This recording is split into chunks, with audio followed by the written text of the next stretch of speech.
이게 클래식 경연 무대에 올릴 악기입니까? 심사위원장의 목소리가 빈 음악원 리허설홀에 차갑게 울려 퍼졌습니다. 유나는 무대 위에서 고개를 들지 못했습니다. 손끝이 떨렸지요.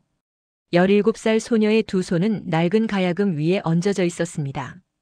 가을 저녁의 오스트리아 비는 황금빛으로 물들어 있었습니다. 음악원 건물 밖에서는 단풍잎이 바람에 흩날렸지요. 하지만 이 홀 안은 차가웠습니다. 유나가 앉은 무대 위 조명만이 하얗게 빛났고 객석의 어둠 속에서는 웅성거림이 이어졌습니다. 심사위원장 이준서는 무대 가까이 다가왔습니다. 40대 중반의 이 남자는 빈에서 20년을 산 한국계 음악가였지요. 그의 눈빛은 냉정했습니다. 악기를 바라보는 그의 시선에는 전문가로서의 판단만이 담겨 있었습니다. 음정이 불안정합니다. 톤도 불균형하고요. 이건 무대용 악기가 아닙니다. 이준서가 말했습니다. 악기를 교체하십시오. 유나는 입술을 깨물었습니다. 그녀의 손은 여전히 가야금 위에 놓여 있었지요. 손때가 묻고 금이 간 이 악기는 그녀가 유럽에 올 때 유일하게 가져온 것이었습니다. 12줄의 현 사이로 미세한 빛이 스며들었습니다. 나무 몸통에는 세월의 흔적이 깊게 새겨져 있었지요.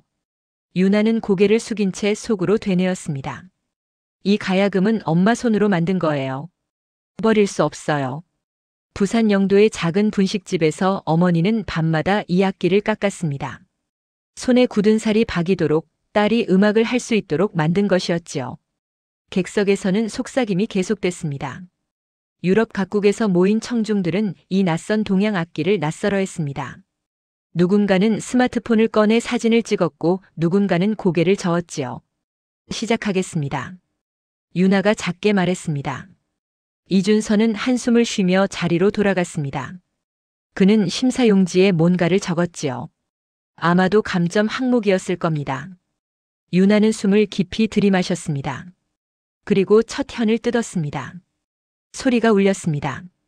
거칠었습니다. 유나가 예상했던 것보다 훨씬 더 거칠었지요. 객석에서 또다시 웅성거림이 일었습니다. 하지만 유나는 멈추지 않았습니다. 두 번째 현을 뜯었습니다. 세 번째 현으로 넘어갔지요. 소리는 점점 따뜻해졌습니다. 불안정하던 음정이 자리를 잡아가기 시작했습니다.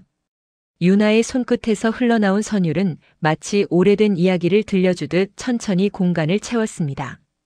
그 순간이었습니다. 팡! 세 번째 줄이 끊어졌습니다. 예리한 소리와 함께 현이 튕겨 올랐지요. 유나의 손등에 가는 상처가 생겼습니다. 붉은 선이 그어졌습니다. 홀 전체가 숨을 죽였습니다. 이준서는 자리에서 몸을 앞으로 기울였지요. 이제 연주는 끝이었습니다. 규정상 악기가 파손되면 무대를 내려가야 했습니다. 유나는 잠시 멈췄습니다. 그녀는 끊어진 현을 내려다보았지요. 그 순간 어머니의 목소리가 들렸습니다. 끊어진 줄도 마음이 닿으면 소리를 낸단다. 분식집 부엌에서 밀가루 반죽을 치대며 어머니가 했던 말이었습니다. 유나는 오른손 대신 왼손을 들어 올렸습니다. 그리고 손등으로 끊어진 줄을 조심스레 눌렀습니다. 다른 현들을 다시 뜯기 시작했지요. 소리가 이어졌습니다. 불완전했지만 멈추지 않았습니다. 음악은 계속됐습니다. 유나는 끊어진 현을 피하지 않았습니다. 오히려 그 불완전함을 연주 속에 담아냈지요. 손등으로 누른 현은 떨리는 소리를 냈고 그 떨림은 다른 현들과 어우러져 묘한 울림을 만들어냈습니다. 객석의 사람들은 움직임을 멈췄습니다. 스마트폰을 든 손들이 천천히 내려갔지요. 웅성거림도 사라졌습니다. 오직 가야금 소리만이 홀을 채웠습니다. 곡이 끝났습니다. 유나는 마지막 현을 뜯고 천천히 손을 내렸습니다. 그녀의 손끝에서는 피가 조금 배어나왔지요. 하지만 그녀는 고개를 들고 객석을 바라봤습니다. 정적이 흘렀습니다. 그리고 한 사람이 일어나 박수를 치기 시작했습니다. 이준서였습니다. 심사위원장은 천천히 하지만 힘있게 손뼉을 쳤지요. 그의 얼굴에는 복잡한 표정이 어려 있었습니다. 그 용기. 이준서가 말했습니다. 기억하겠습니다. 객석에서도 박수가 터져 나왔습니다. 처음에는 듬성듬성했지만 점점 커졌지요. 유나는 일어나 깊게 허리를 숙였습니다. 그녀의 눈가에 눈물이 맺혔습니다. 무대를 내려오는 유나의 발걸음은 가벼웠습니다. 금이 간 가야금을 품에 안은 채 그녀는 복도를 걸었지요. 창밖으로 보이는 빈의 저녁 하늘이 아름다웠습니다. 하지만 유나는 몰랐습니다. 무대 뒤편 심사위원실에서 이준서가 동료들과 나누는 대화를 말이지요. 규정 위반입니다. 이준서가 조용히 말했습니다. 악기 교체 지침을 어겼습니다. 아무리 감동적이어도 규칙은 규칙입니다. 그날 밤 유나는 작은 게스트하우스 방에서 가야금을 닦았습니다. 끊어진 혀는 그대로 두었지요. 어쩐지 버릴 수가 없었습니다. 창밖으로는 빈의 밤거리가 반짝였습니다. 음악의 도시는 여전히 아름다웠지요. 유나는 몰랐습니다. 며칠 뒤 음악원 게시판에 무엇이 붙을지를 말입니다. 사흘이 지났습니다. 유나는 아침 일찍 음악원으로 향했습니다. 발표가 있는 날이었지요. 복도는 학생들로 붐볐습니다. 각국에서 온 젊은 음악가들이 게시판 앞에 모여 있었습니다. 유나는 사람들 사이를 비집고 들어갔습니다. 가슴이 두근거렸지요. 손에 든 악보 가방이 땀으로 축축해졌습니다. 게시판에 붙은 하얀 종이에는 다음 라운드 진출자 명단이 적혀 있었습니다. 그녀는 이름을 찾았습니다. 위에서부터 천천히 시선을 내렸지요. 하나씩 하나씩 이름을 확인했습니다. 하지만 유나의 이름은 없었습니다. 다시 한번 훑었습니다. 이번에는 더 천천히요. 여전히 없었습니다. 유나는 게시판 아래쪽을 보았습니다. 거기에 작은 글씨로 적힌 문구가 있었지요. 유나 한 규정 위반으로 실격 처리됨. 유나의 귀에서 웅웅거리는 소리가 들렸습니다. 주변 학생들의 목소리가 멀어졌지요. 누군가 그녀의 어깨를 스쳤지만 느껴지지 않았습니다. 손에 쥔 악보 가방이 바닥으로 떨어졌습니다. 미안해요. 옆에 있던 프랑스 학생이 말했습니다. 당신 연주 정말 아름다웠는데. 유나는 고개를 끄덕이지 못했습니다. 그저 게시판을 바라볼 뿐이었지요. 규정 위반. 그 네 글자가 눈앞에서 흐릿해졌습니다. 눈물이 차올랐습니다. 복도를 빠져나왔습니다. 유나는 음악원 뒤편 벤치에 주저앉았습니다. 가을 바람이 차가웠지요. 낙엽이 발밑에 쌓여 있었습니다. 그녀는 떨리는 손으로 휴대폰을 꺼냈습니다. 부산에 있는 어머니에게 전화를 걸까 하다가 멈췄습니다. 뭐라고 말할까요? 떨어졌다고, 규정을 어겨서 실격됐다고 말할까요? 유나는 휴대폰을 다시 주머니에 넣었습니다. 그때 뒤에서 목소리가 들렸습니다. 유나 씨. 이준서였습니다. 심사위원장은 정장 차림으로 서 있었지요. 그의 손에는 서류 봉투가 들려 있었습니다. 죄송합니다. 이준서가 말했습니다. 하지만 규정은 규정입니다. 악기가 파손된 상태에서 연주를 계속한 것은 명백한 위반입니다. 유나는 고개를 들었습니다. 눈물이 아직 뺨에 남아 있었지요. 그럼 그날 박수는 뭐였어요? 그녀가 물었습니다. 목소리가 떨렸습니다. 박수는 당신의 용기에 대한 것이었습니다. 하지만 심사는 다릅니다. 이준서는 벤치 옆에 섰습니다. 앉지는 않았지요. 음악은 감정만으로 되는 게 아닙니다. 기준이 있고 규칙이 있습니다. 그것이 우리를 프로페셔널하게 만듭니다. 규칙이 음악을 만든 게 아니잖아요. 유나가 말했습니다. 이번에는 목소리가 단단했지요. 음악이 먼저였어요. 사람의 마음이 먼저였고요. 이준서는 잠시 말이 없었습니다. 그는 서류 봉투를 내려다보았지요. 바람이 그의 머리카락을 흔들었습니다. 당신의 열정은 인정합니다. 하지만 이곳은 유럽입니다. 여기엔 수백 년의 전통이 있습니다. 그가 돌아서며 말했습니다. 그 무게를 이해하길 바랍니다. 이준서가 떠난 뒤 유나는 한참을 그 자리에 앉아 있었습니다. 하늘이 점점 어두워졌지요. 음악원 건물에서는 누군가의 바이올린 소리가 흘러나왔습니다. 완벽한 음정, 완벽한 박자였습니다. 며칠이 지났습니다. 유나에 대한 소문이 퍼지기 시작했습니다. 처음에는 동정적이었지요. 재능 있는 학생이 규정 때문에 탈락했다는 이야기였습니다. 하지만 언론이 개입하면서 이야기가 바뀌었습니다. 심사위원장이 한국인 학생을 편애했다는 루머가 돌았습니다. 익명의 제보가 음악 잡지에 실렸지요. 이준서가 유나의 규정 위반을 묵인하려 했다는 내용이었습니다. 이준서는 자신의 명예를 지켜야 했습니다. 그는 기자회견을 열었습니다. 카메라 앞에서 그는 조심스럽게 말을 골랐지요. 유나 한 학생의 감정은 훌륭했습니다. 이준서가 말했습니다. 하지만 음악은 규칙 위에 있지 않습니다. 우리는 예술가인 동시에 전문가입니다. 그날 저녁 뉴스가 나갔습니다.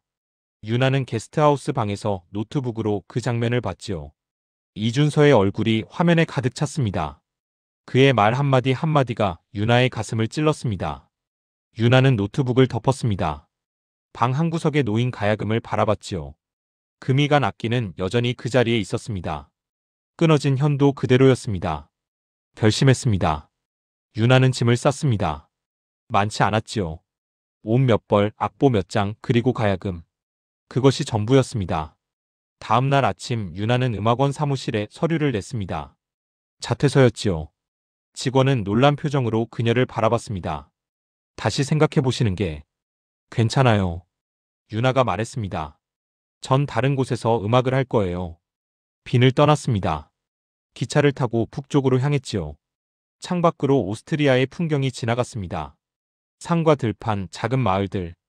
유나는 가야금을 무릎에 올려놓고 있었습니다. 베를린에 도착한 것은 저녁 무렵이었습니다. 이 도시는 빈과 달랐지요. 더 거칠고 더 자유로웠습니다. 낙서로 가득한 벽들, 길거리 예술가들, 밤새 켜져 있는 네온사인들. 유나는 저렴한 호스텔에 짐을 풀었습니다. 그리고 다음 날부터 거리로 나갔습니다. 지하철역 앞에 자리를 잡고 가야금을 꺼냈지요. 지나가는 사람들이 멈춰 섰습니다. 첫 음을 뜯었습니다. 소리가 울렸지요. 빈 음악원의 무대와는 다른 소리였습니다. 더 자유롭고 더 거칠었습니다. 하지만 진실했습니다. 며칠이 지났습니다. 유나는 매일 같은 자리에서 연주했지요. 동전을 던져주는 사람도 있었고 그냥 지나가는 사람도 있었습니다. 그녀는 신경 쓰지 않았습니다. 그저 연주했을 뿐입니다. 어느 날 저녁 한 남자가 멈춰 섰습니다.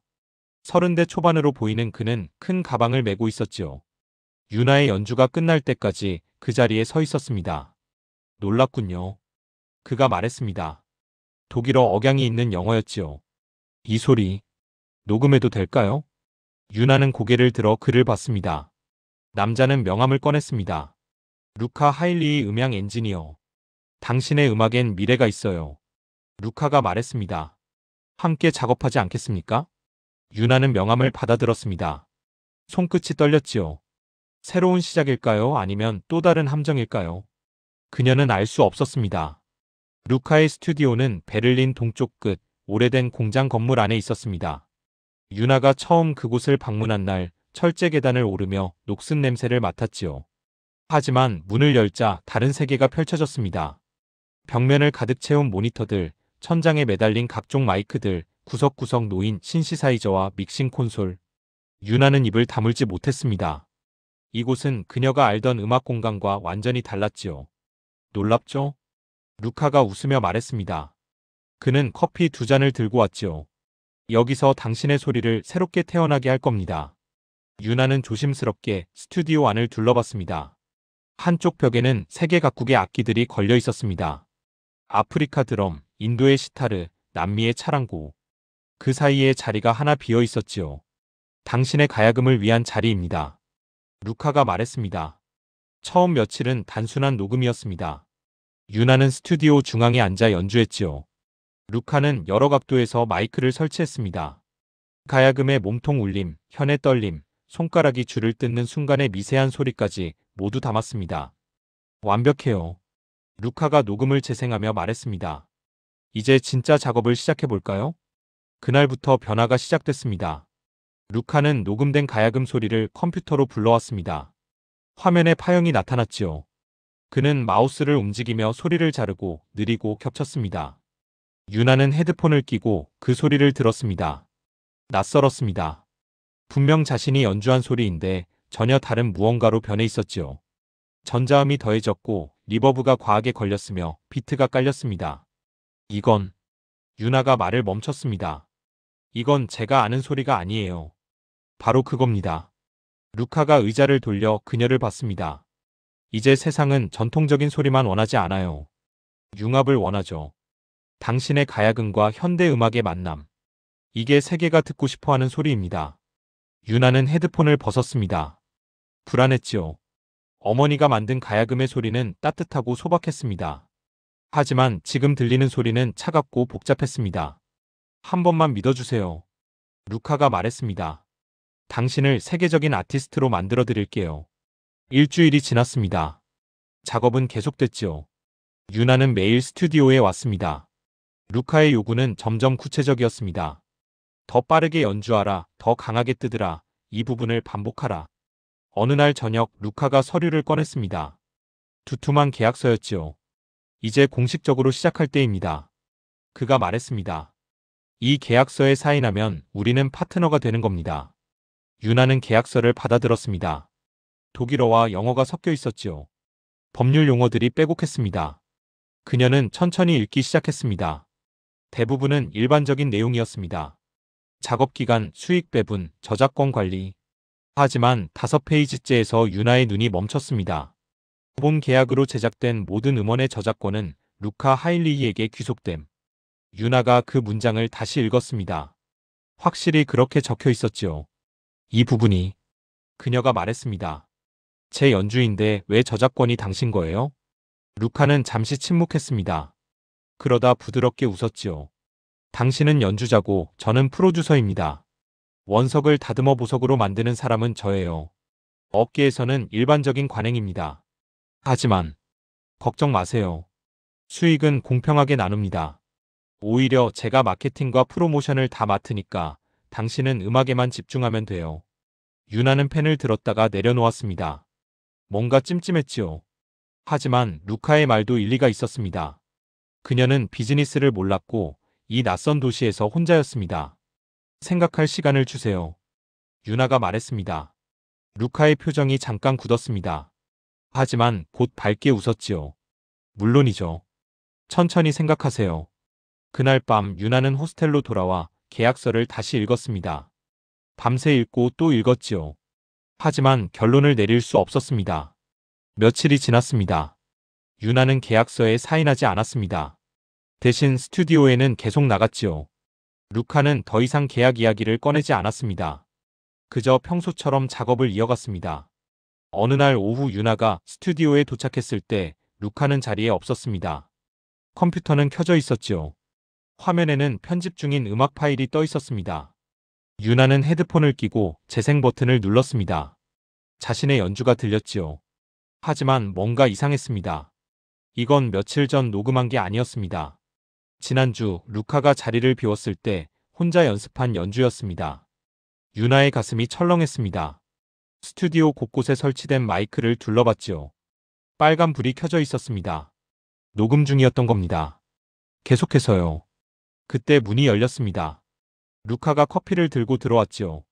언제 왔어요? 그가 물었습니다. 평소와 똑같은 미소였습니다. 방금요. 유나가 대답했습니다. 목소리가 떨렸지요. 이 녹음 언제 한 거예요? 루카는 화면을 봤습니다. 잠시 당황한 표정이 스쳤지만 곧 사라졌습니다. 아, 그거요. 당신 연습할 때 너무 좋아서 자동으로 녹음해뒀어요. 나중에 쓸 수도 있잖아요. 제 허락도 없이요? 여기서 나는 모든 소리는 제 작업의 일부예요. 당신도 알잖아요. 우리는 팀이니까. 유나는 헤드폰을 벗고 일어섰습니다. 가야금을 챙겼지요. 전 여기 더 못 있겠어요. 잠깐만요. 루카가 그녀의 팔을 잡았습니다. 화내지 마세요. 오해예요. 앉아서 얘기해 봅시다. 유나는 팔을 뿌리쳤습니다. 스튜디오를 나가려는데 루카가 다시 말했습니다. 나가도 좋아요. 하지만 이미 늦었어요. 유나가 돌아봤습니다. 루카는 자리에 앉은 채 컴퓨터를 켰지요. 어젯밤에 업로드했거든요. 당신의 연주를요.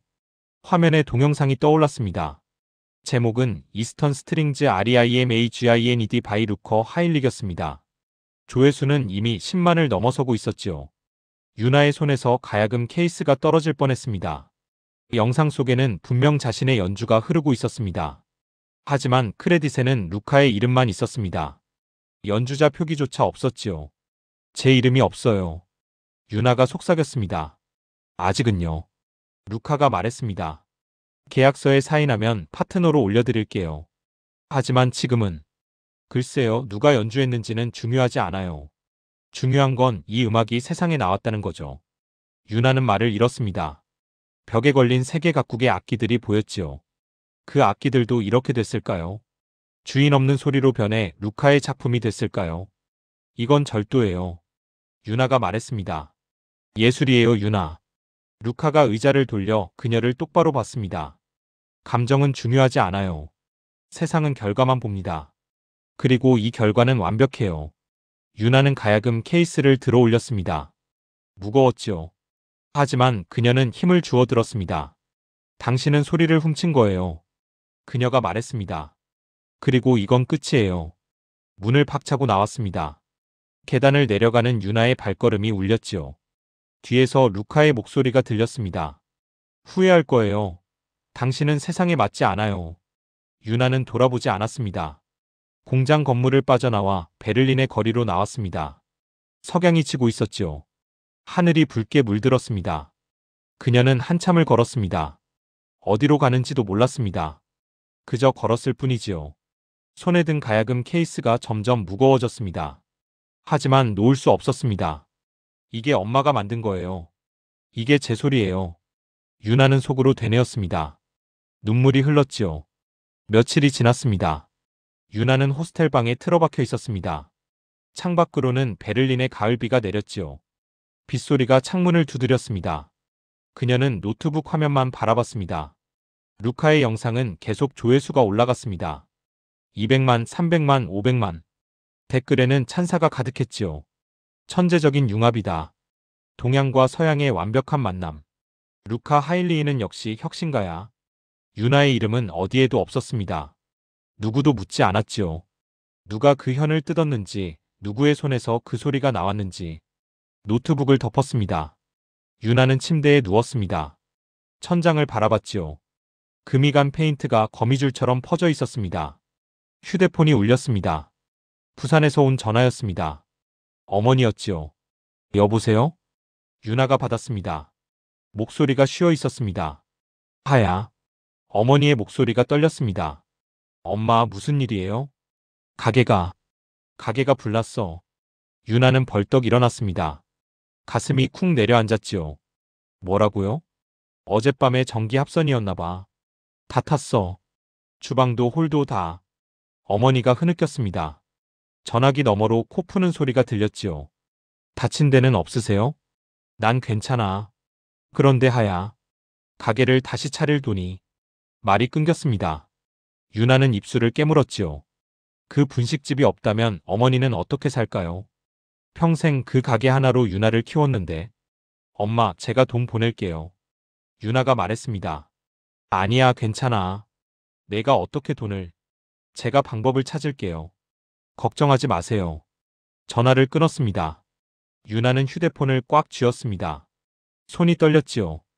방법? 무슨 방법이 있을까요? 거리 공연으로 모은 동전으로는 택도 없었습니다. 창밖을 봤습니다. 비는 더 세게 내렸지요. 거리의 사람들이 우산을 쓰고 지나갔습니다. 모두들 어딘가로 향하고 있었습니다. 집으로, 일터로, 따뜻한 곳으로. 유나는 일어나 가야금을 꺼냈습니다. 케이스를 열자 금이 간 악기가 드러났지요. 끊어진 현이 여전히 그대로였습니다.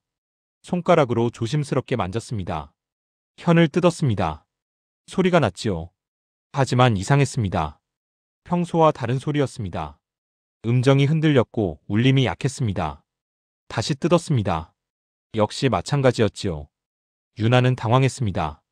뭔가 잘못됐습니다. 악기가 망가진 걸까요? 아니었습니다. 악기가 아니라 자신이 망가진 것이었습니다. 손끝에 힘이 들어가지 않았지요. 마음이 흔들리니 소리도 흔들렸습니다. 유나는 연주를 멈췄습니다. 고개를 숙였지요. 눈물이 떨어져 현 위에 떨어졌습니다. 미안해요, 엄마. 속삭였습니다.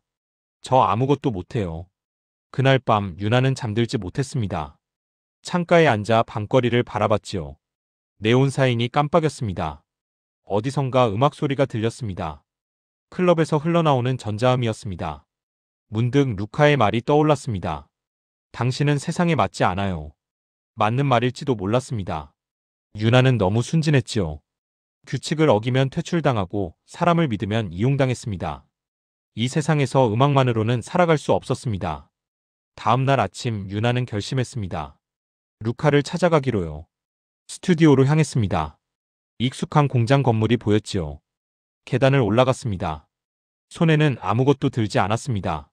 가야금도 두고 왔습니다. 문을 두드렸습니다. 루카가 문을 열었지요. 그는 놀란 표정이었습니다. 유나?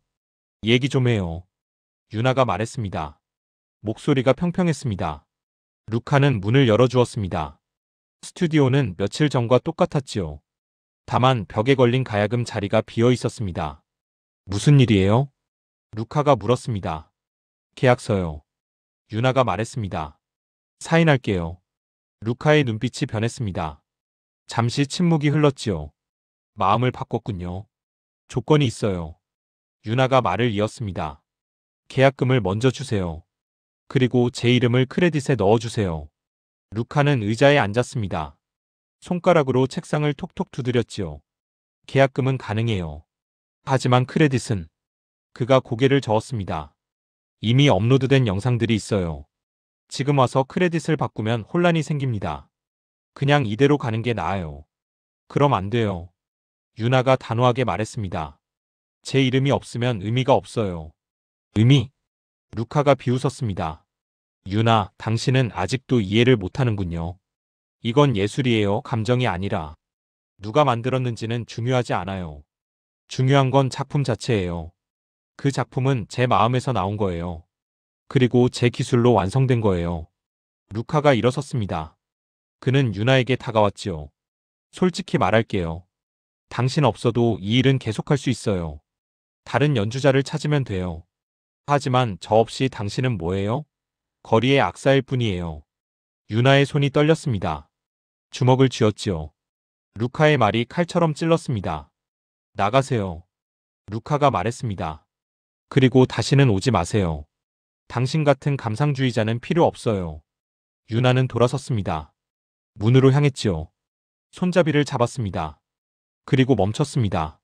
당신은 소리를 훔쳤어요. 유나가 말했습니다. 목소리가 떨렸지요. 하지만 그 소리가 태어난 곳은 못 훔쳐요. 그건 엄마의 손이고 제 마음이에요. 그걸 당신은 절대 가질 수 없어요. 문을 열고 나왔습니다. 계단을 내려가는 유나의 눈에서 눈물이 흘렀지요. 하지만 이번에는 멈추지 않고 걸었습니다. 호스텔로 돌아왔습니다. 방 안에 가야금이 놓여 있었지요. 유나는 그 앞에 앉았습니다. 한참을 그렇게 있었습니다. 해가 지고 밤이 왔습니다. 창밖에는 별이 떴지요. 유나는 가야금의 현을 만졌습니다. 금이 간 자리를 손가락으로 쓰다듬었습니다. 그때였습니다. 현 하나가 손끝에 걸렸습니다. 오래되어 약해진 줄이었지요. 움직이는 순간 탁 소리와 함께 끊어졌습니다. 끊어진 현이 유나의 손바닥을 베었습니다. 가는 상처에서 피가 났지요. 붉은 방울이 악기 위에 떨어졌습니다. 유나는 움직이지 않았습니다. 그저 흐르는 피를 바라봤습니다. 그리고 끊어진 현을 쥐었지요. 눈을 감았습니다. 어머니의 목소리가 들렸습니다. 분식집 주방에서 가야금을 만들며 했던 말이오. 하야, 끊어진 줄도 마음이 닿으면 소리를 낸단다. 유나는 눈을 떴습니다. 손바닥에 피를 닦았지요. 그리고 끊어진 현을 조심스럽게 만졌습니다. 소리가 났습니다. 작고 떨리는 소리였지요. 하지만 분명한 소리였습니다. 유나는 다른 현들을 뜯기 시작했습니다. 불완전한 소리들이 어우러졌습니다. 금이 간 악기에서, 끊어진 현에서, 떨리는 손에서 나온 소리였지요. 하지만 진실한 소리였습니다. 연주는 밤새 이어졌습니다. 일주일 후 베를린의 한 콘서트홀에 현수막이 걸렸습니다. 루카 하일리의 새로운 전통의 재창조 대형 포스터에는 그의 얼굴이 크게 박혀 있었지요. 초대장은 유럽 전역의 음악 평론가들에게 발송됐습니다. 공연 당일 저녁 홀은 만석이었습니다. 검은 정장을 입은 사람들이 객석을 채웠지요. 무대 위에는 거대한 스크린이 설치돼 있었고 양쪽에는 최첨단 스피커들이 늘어서 있었습니다. 루카는 무대 뒤 대기실에서 거울을 봤습니다. 넥타이를 고쳐 맸지요. 매니저가 들어왔습니다. 준비됐어요? 완벽해요. 루카가 웃으며 말했습니다. 객석 뒤쪽 어둠 속에 한 사람이 서 있었습니다. 이준서였지요. 빈에서 날아온 그는 팔짱을 낀 채 무대를 바라봤습니다. 그의 얼굴은 무표정했습니다. 조명이 어두워졌습니다. 무대 위 스크린에 영상이 떠올랐지요. 루카의 작업 과정을 담은 다큐멘터리였습니다. 컴퓨터 앞에 앉은 그의 모습, 각종 악기들, 그리고 가야금 소리가 흘렀습니다. 전통과 현대의 만남. 스크린에서 루카가 말했습니다. 저는 동양의 영혼을 서양의 기술로 재탄생시켰습니다. 박수가 터졌습니다. 루카가 무대에 올랐지요. 스포트라이트가 그를 비췄습니다. 여러분 환영합니다. 루카가 말했습니다. 오늘 여러분께 특별한 여정을 선사하겠습니다. 그가 손을 들었습니다. 음악이 시작됐지요. 스피커에서 가야금 소리가 흘러나왔습니다. 하지만 전자음과 비트가 더해진 변형된 소리였습니다. 관객들은 고개를 끄덕였습니다. 누군가는 눈을 감고 음악에 빠져들었지요. 그때였습니다. 홀 뒤편의 문이 열렸습니다. 천천히 조용히요. 복도의 빛이 스며들었지요. 유나가 걸어 들어왔습니다. 그녀는 낡은 코트를 입고 있었습니다. 머리는 단정하게 묶여 있었지요. 양손에는 가야금 케이스가 들려 있었습니다. 끊어진 현이 그대로인 금이 간 그 악기였습니다. 객석 사람들이 고개를 돌렸습니다. 웅성거림이 일었지요. 루카의 음악이 계속 흘렀지만 시선은 모두 유나에게 향했습니다. 유나는 중앙 통로를 걸었습니다. 천천히 하지만 흔들림 없이요. 무대를 향해 한 걸음씩 나아갔습니다. 루카는 그녀를 봤습니다. 손을 들어 음악을 멈췄지요. 홀이 고요해졌습니다. 무슨 짓이에요? 루카가 말했습니다. 마이크가 그의 목소리를 증폭시켰지요. 유나는 무대 아래에 섰습니다. 고개를 들어 루카를 봤습니다. 그리고 조용히 말했습니다. 이건 제 음악이에요. 목소리는 작았지만 홀 전체에 울렸습니다. 정적 속에서였으니까요. 제 어머니의 손이 만든 제 현이에요. 유나가 케이스를 열었습니다. 가야금을 꺼냈지요. 금이 간 악기가 조명 아래 드러났습니다. 끊어진 현이 그대로 늘어져 있었습니다. 관객들이 숨을 죽였습니다. 루카는 무대 끝으로 다가왔지요. 지금 뭐 하는 거예요? 당장 나가요. 아니요. 유나가 말했습니다. 이 사람들이 들어야 해요. 진짜 소리를요. 그녀는 무대로 올라갔습니다. 경비원이 막으려 했지만 이준서가 손을 들어 제지했지요. 그는 조용히 지켜봤습니다. 유나는 무대 중앙에 앉았습니다. 가야금을 무릎에 올려놓았지요. 끊어진 현을 쓰다듬었습니다. 손끝에서 미세한 떨림이 느껴졌습니다. 이 악기는 부산에서 왔어요. 유나가 말했습니다. 마이크 없이도 목소리가 전해졌지요. 제 어머니가 분식집 부엌에서 밤마다 깎아 만든 거예요. 손에 굳은 살이 박히도록요. 그녀는 현을 뜯었습니다. 소리가 났지요. 거칠고 불완전한 소리였습니다. 하지만 따뜻했습니다. 이 소리는 컴퓨터에서 나온 게 아니에요. 마음에서 나온 거예요. 유나가 연주를 시작했습니다. 끊어진 줄을 피하지 않았지요.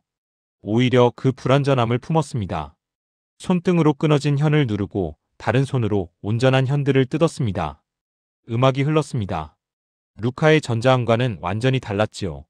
느리고 거칠고 때로는 음정이 흔들렸습니다. 하지만 살아있었습니다. 숨쉬고 있었습니다. 관객들은 움직임을 멈췄습니다. 스마트폰을 든 손이 내려갔지요. 누군가는 눈을 감았습니다. 누군가는 눈물을 닦았습니다. 루카는 무대 옆에 서서 떨고 있었습니다. 그는 믹싱 콘솔로 다가갔지요. 손을 뻗어 버튼을 누르려 했습니다. 전자음을 다시 틀려고요. 하지만 손이 떨려 버튼을 누를 수 없었습니다. 유나의 연주 소리가 그의 귓가를 채웠지요. 순수하고 진실한 소리가. 루카는 천천히 손을 내렸습니다. 믹서를 끄지 않았습니다. 아니, 끌 수 없었습니다. 이미 모든 소리가 멈춰 있었으니까요. 오직 가야금의 떨림만이 홀을 지배했습니다. 유나의 연주가 이어졌습니다. 곡은 단순했지요. 복잡한 기교도 현란한 기술도 없었습니다. 그저 현을 뜯고 누르고 쓰다듬는 것뿐이었습니다. 하지만 그 소리는 사람들의 마음을 울렸습니다. 어머니의 손, 딸의 마음, 끊어진 현이 다시 이어질 때의 떨림. 모든 것이 그 소리 속에 담겨 있었습니다. 마지막 현을 뜯었습니다. 여운이 길게 이어졌지요. 그리고 사라졌습니다. 정적이 흘렀습니다. 그때 한 사람이 일어섰습니다. 이준서였습니다. 그는 천천히 힘차게 박수를 쳤지요. 이게 진짜 음악이다. 그가 말했습니다. 박수가 퍼져나갔습니다. 한 사람, 두 사람, 10사람. 결국 홀 전체가 기립박수를 보냈습니다. 누군가는 환호했고 누군가는 눈물을 흘렸습니다. 유나는 일어나 허리를 숙였습니다. 가야금을 품에 안았지요. 그녀의 눈가에도 눈물이 맺혔습니다. 루카는 무대 구석에 서 있었습니다. 그는 유나를 봤지요. 그리고 고개를 숙였습니다. 며칠 뒤 루카는 공식 사과문을 발표했습니다. 모든 영상에 유나의 이름을 크레딧에 올렸지요. 그리고 수익금의 절반을 그녀에게 보냈습니다. 유나는 그 돈으로 부산행 비행기표를 샀습니다. 그리고 남은 돈은 어머니의 분식집 재건 비용으로 보냈지요. 고향에 돌아온 날 유나는 불탄 가게 털을 봤습니다. 검게 그을린 벽, 무너진 지붕. 하지만 그 옆에 작은 공간이 있었습니다. 창고였던 곳이지요. 유나는 그곳을 치우고 정리했습니다. 어머니와 함께요. 그리고 간판을 걸었습니다. 유나의 음악 공방. 작은 공간이었습니다. 벽에는 가야금이 걸려 있었지요. 금이 간 끊어진 현이 그대로인 그 악기였습니다. 공방 문에 유나는 직접 쓴 문구를 붙였습니다. 끊어진 현은 다시 이어질 때 더 깊은 소리를 낸다. 첫날 동네 아이 하나가 찾아왔습니다. 가야금 배울 수 있어요? 아이가 물었습니다. 유나는 웃으며 고개를 끄덕였습니다. 그리고 가야금을 꺼냈지요. 끊어진 현을 아이에게 보여주었습니다. 이 현 봐. 끊어졌지? 네. 그래도 소리가 나. 유나가 현을 뜯었습니다. 떨리는 소리가 났지요. 마음이 닿으면 끊어진 것도 소리를 내는 거야. 아이는 눈을 반짝이며 고개를 끄덕였습니다. 저녁이 되었습니다. 유나는 공방 창가에 앉아 바다를 봤지요. 영도 앞바다가 석양에 물들고 있었습니다. 파도 소리가 들렸습니다. 어머니가 분식집 부엌에서 밀가루 반죽을 치대는 소리가 들렸습니다. 익숙한 소리였지요. 집의 소리였습니다. 유나는 가야금을 무릎에 올려놓았습니다. 현을 쓰다듬었지요. 그리고 조용히 연주를 시작했습니다. 끊어진 현도 함께 울렸습니다.